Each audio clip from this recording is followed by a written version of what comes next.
Most of us are very aware of the rich oil history of oil springs and petrolia. There was a lot of oil being pumped.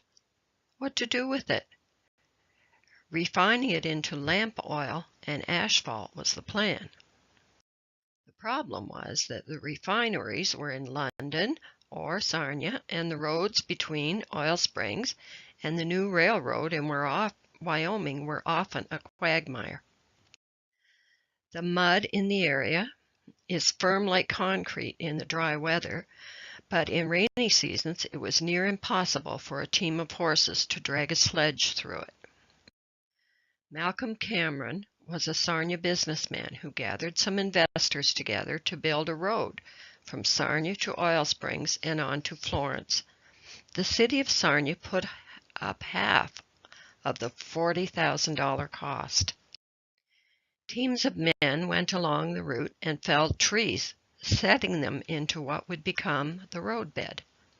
A portable sawmill followed, slicing up other trees into planks that would become the actual road. Connie Bell from the Oil Museum in Oil Springs shows a couple pieces of the original plank road. To repay investors and to pay for upkeep, a toll was charged to use the road. Mrs. Allen was the keeper of the toll gate at the corner of Plank Road, now called Ontario Street, and Confederation Road in Sarnia. Here she is, exchanging pleasantries and news with Mr. Duncan, the postman. Another toll gate was at the corner of the Plank Road and what is now LaSalle Line and Plank Road. This corner was called Smithville. This view shows the toll booth of the time and the corner as it looks now. A third toll booth was at the corner of what is now Rokeby Line and Mandamin Town Line and the Plank Road. Connie Bell is showing off another artifact of the Plank Road, a wire that would have been swung across the road at night. At the end of it is a loop that held a bag to receive the toll. Right from the beginning, the road was busy with oil tank wagons. There were even stagecoaches running every day between Oil Springs and Sarnia, along with hotels for overnight tank wagon drivers and stagecoach passengers. The oil in Oil Springs brought from all around the world people to look at it. This is an account of one such who didn't appreciate being jostled along on such a primitive road. Because the road was wood, it fell victim to rain, snow, and horses' hooves, needing constant repair.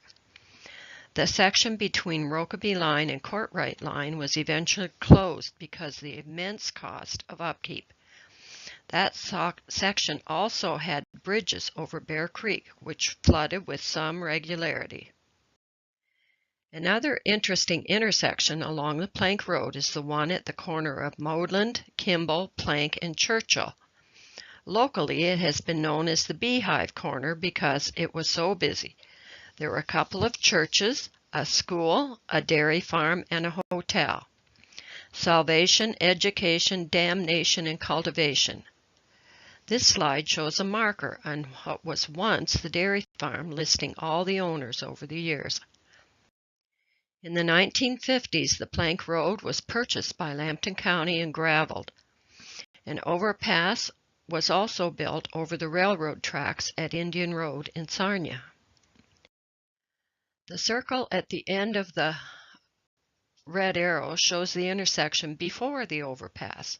The picture on the right shows a recent picture of the overpass from underneath. In 2000, a celebration of this historic road was held and plaques were installed at both ends of it. On the left is the one marking the Sarnia end of the road at Minton Street and what is now Ontario and Wellington Streets. The photo on the right is at the corner of the Plank Road and Oil Springs Line at Oil Springs. And here is a view of the Sarnia section of the Plank Road from space.